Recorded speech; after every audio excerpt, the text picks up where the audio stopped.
So there's young people in the room who have no idea who I am. Only the over 50s know who I am because they were in the house. So the over 75s love me. Is there MD over 75? The thing to do is take my picture and show it to your granny, right? If you don't know who I am. I went to a high school recently. There's a Speakers for Schools charity thing. You might have heard of it. Some of your kids might get D-list celebrities matched with their school. And you go and talk to all the senior pupils. And I went in and said, MD know who I am? No, not a hand went up. And I said, right, try something for me. Take my picture, get your phones out, take my picture and send it to your grannies. The first person to put their hand up gets a prize. Honestly, every guy's like, he's magic, I love him, take his picture. But everybody who had a soft play, a pub, a kid who they had to educate hates me. So the world is divided into love and hate. Gareth, thank you for having me, and thank you to everybody who's put on such a terrific event. Loads of people engaged in this. It is the first conference. I do a lot of speaking at a lot of events. I've got another one today, which is why I have to leave at the break. It's the first one that's charged me a $5 again. I mean, I'm the speaker and I had to pay the woman a $5 at a desk, but it seemed better than £100, which is the alternative, it seems. But welcome to a Gareth Clegg conference, I think is the answer there. You also have the best tagline. I think you have the best tagline of any conference ever. It's absolutely fantastic. I love it. I didn't get a hoodie, but the tagline is good. So I have that imposter syndrome thing here in particular. I get it pretty much everywhere I go. But in this room, I genuinely feel, you might think this is patronizing, but it maybe is. I don't know this area. You know it. I'm a dentist, oral surgeon, then a faceless bureaucrat. I mean, I chair meetings for a living. It's grim. I used to do some of what you did. So I used to receive people in EDs with bust faces and fix their jaws and do cancer and all of that. It's a long time ago, really. Now, so this is what I do now. So I can't give you 15 minutes of expertise, but fortunately, the rest of the program has a set of experts who are going to talk about the subject area. So all I can really do is two things, and the first is slightly patronizing. The first is to thank you for everything that you do. Now, you don't know me, so you can take that however you like, but it's completely authentic. We could not do what we've done in this country without this coalition, this group of pals, this whatever this might be. And over the last 3 or 4 years, that has been particularly challenging because many of you got lifted out of what you were doing and put over here to run an intensive care unit or stop doing this and that.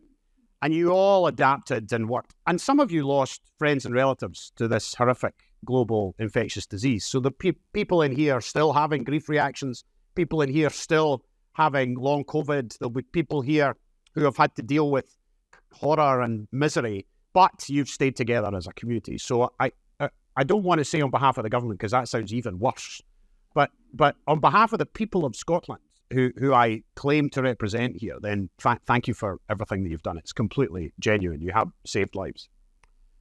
I've had 2 friends lose their spouses to sudden cardiac arrest in the last 6 weeks. Under 50. One in central London and one in Edinburgh. Both out for runs, 2 men, both out for runs in Edinburgh and in London, sudden cardiac arrest, and not fast enough response because they were lonely and isolated and found too late. This work actually matters. That I don't often, there's some people in here from the government, so I need to be slightly careful, who actually do this work behind the scenes and I just chair the meetings. I honestly say no to chairing pretty much everything because it's shit. So I chair about 3 committees, right? I hate it. It's grim. And this is one of them because I genuinely think this is really, really important work. To put it in perspective, one of the other ones I chair is our Armed Forces and Veterans work. So I'm the Armed Forces and Veterans champion for the Scottish Government. I think that is genuinely important work and needs leadership. I think this is similar. So the other thing I'm going to do is maybe try and give you a little bit of a leadership lesson at the beginning of your day, and then you can ignore it when the experts arrive. So this is where I end up, right? So what? This is the First Minister of the nation, and this is the next First Minister of the nation, and the guy for Airdrie over here. My slide has slipped a bit. That's meant to be on this guy here. which is the graduation class of 1991 in dentistry on the stairs of the chapel at the University of Glasgow. But I come from here. This is the bottom cross. You don't pronounce T's in Airdrie. This is the bottom cross in Airdrie, right? I went to Airdrie Academy. I'm the only boy in my family to go to university. But my dad went to university at the same time as me. So that's weird on the demographic forms you have to fill in. That's when they sometimes ask you who went to university first. Well, he studied at the same time as me in his 50s and did engineering. He was a coal miner, went down the pit at 14, no qualifications in Dunfermline, and became an electrical engineer later in life, did an OU degree with me. So how do you go from there to standing at that podium? Well, partly you go there because Sturgeon looks at you one day. Are we recording this? It's live? Okay, I'll be slightly careful. Sturgeon looks at me one. Now, maybe we've known each other a long time. We've known each other 15 years because she was the Cabinet Secretary for Health when I first started in the government. And it's February 2020. And we're in a room. There's only a few of us. We know it's coming. We don't know what it is. It's not even got a name, but we know it's bad. And she looks at me and she says, "What the heck are we going to do with you?"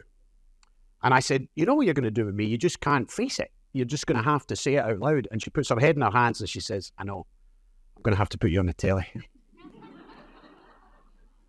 and that's what she did. She put me on the telly. Because of the public inquiry, we've had to look back in my diary.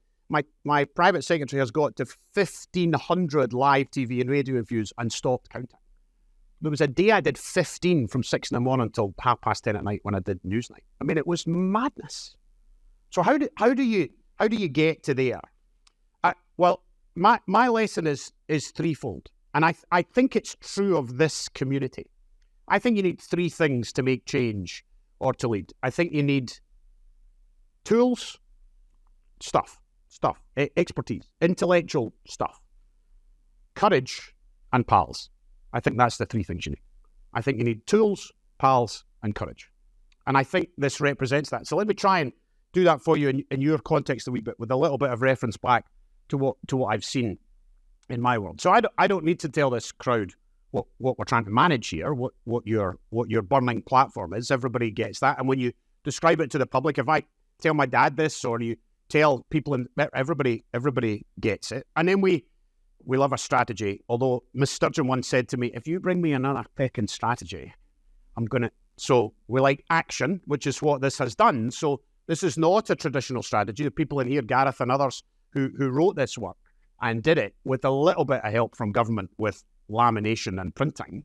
But frankly, other people did the actual work. But it's about real change.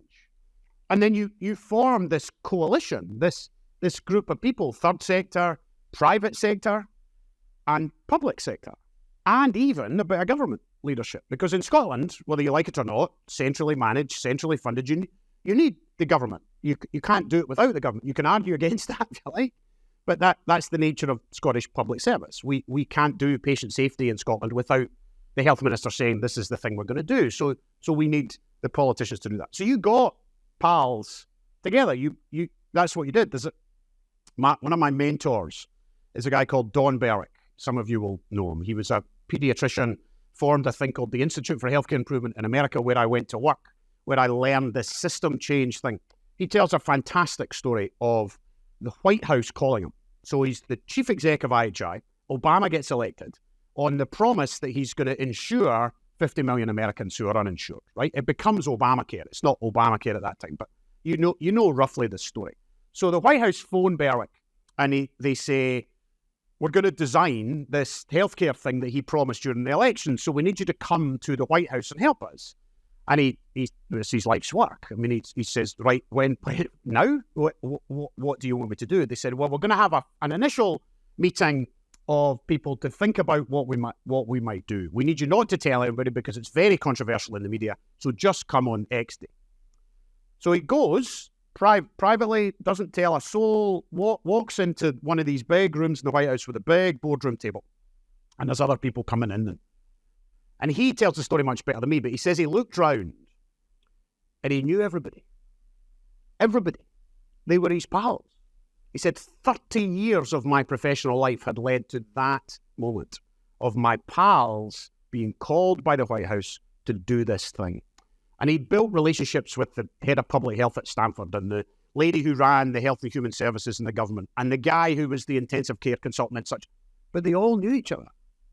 So this coalition that they had formed over 30 years of professional life then became the thing that invented Obamacare. And they insured 50 million uninsured people in America and saved countless lives. Now, the story doesn't end quite so well because he then got a job with Obama and the Republicans didn't vote for him to stay on as head of what they call CMS, which is their public service. And he lost his job and the thing unraveled a wee bit. But there are still tens of millions insured and covered that wouldn't have been covered elsewhere. So your pals, and it's partly the people you're sitting with, of course it is, but it's also, my point is that it's bigger than that. It's St Andrews Ambulance, it's the ambulance service, it's the academic community, it's the people with the businesses and the private sector, it's that group that you've formed together on this mission, and you can't do that without friends.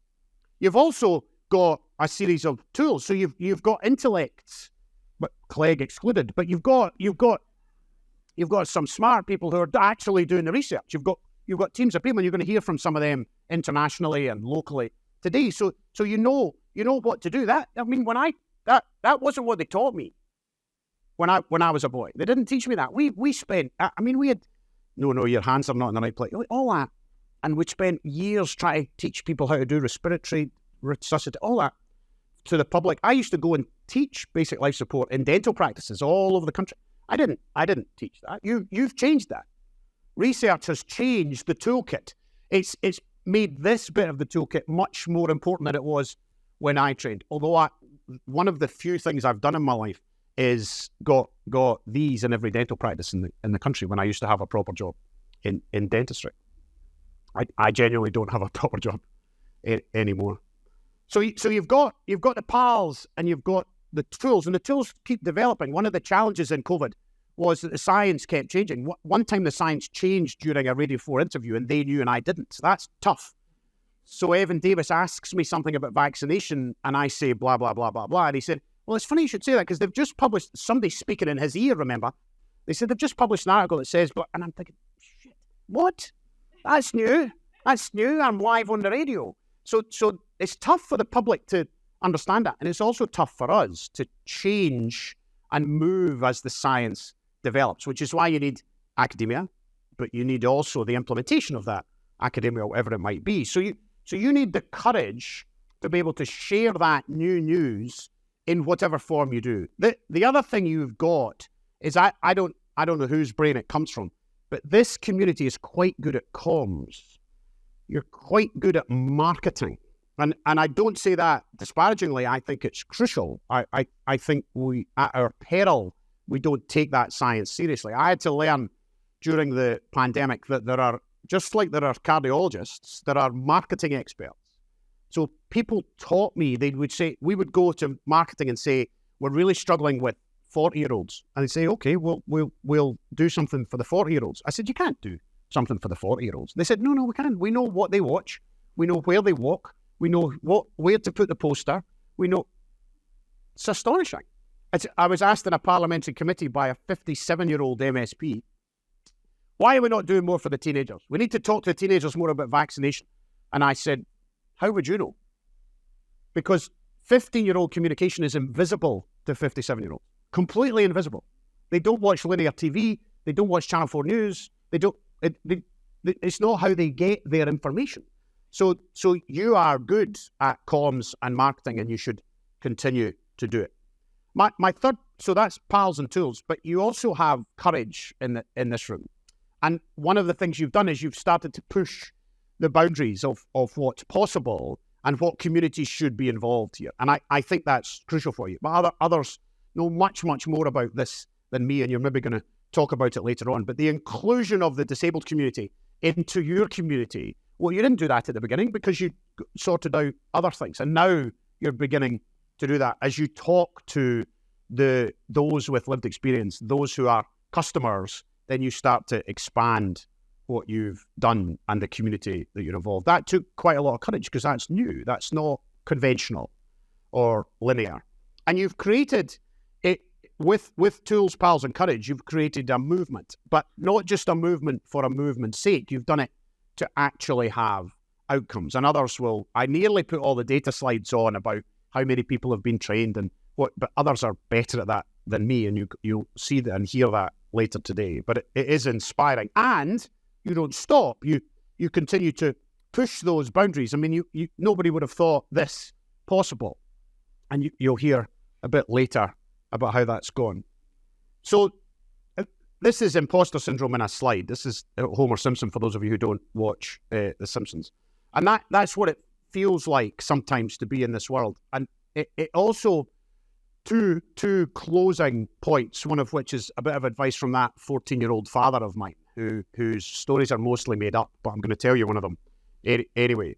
But first of all, I want you to reflect and realize that the communities we serve and you are a bit knackered. And that's not an excuse to not do anything. It's not an excuse to not keep going, but people are a bit tired. I've been in 2 health boards this week and SCAS23, so 3 health boards, and people are tired. Wishaw had 8 ambulances waiting to unload at the front door at 9:30 on Monday morning with no space. They were at 104% capacity. I mean, that's grim. The morning huddle is we're 30 beds down. And then when you go downstream to community care, whichever version of community care you want to go to, the GPs are seeing a demand they've never imagined previously. So are dentists, so are optometrists. And then social care at the other end is feeling that as well. It's nobody's fault. The pipe is blocked because supply and demand is not sorted. We haven't fixed supply and demand. We've got bits of it fixed, but not everywhere. So there's loads of work in what we should do about that. One of the things that doesn't necessarily work, although I tell this story sometimes and I kind of get the emphasis wrong. So we built Louisa Jordan. Was anybody at the Louisa Jordan? Paul was. So the Louisa Jordan was fantastic. I mean, we built a field hospital in 3 weeks with the armed forces, with Balfour Beatty, I've never seen so many people in one place laying lino. It was remarkable. I went in, I was asked a question I've never been asked before. I said to the Balfour Beatty guy, I said, right, are we ready? He said, well, we're almost ready. I said, what do you need? I'll get you in, you need. He said, I need 400 commodes. I said, nobody's ever asked for 400 commodes before, mate, but let's try and get them. We got them 400 commodes.